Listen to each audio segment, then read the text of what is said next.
বাচ্চারা, আজকে তোমাদের একটি গল্প শোনাবো এবং ওই গল্প দিয়ে আমি কিছু প্রশ্ন করব তোমাদেরকে। তোমরা শুনতে রাজি আছো তো?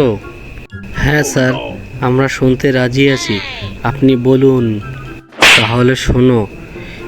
এক ব্যক্তি রাস্তার পাশ দিয়ে যাচ্ছিল এবং সে প্রতিদিন একটি মুরগিকে জিজ্ঞাসা করে যে এই ডিমটা কবে পারলি। তো প্রতিনিয়ত সে আবারও রাস্তার পাশ দিয়ে যাচ্ছিল, তখন সে ওই মুরগিকে জিজ্ঞাসা করে যে এই ডিমটা কবে পারছিলি। তখন সে উত্তরে বলে, তুমি কি খবরের কাগজ নাকি যে প্রতিদিন রিপোর্ট নিতে আসো?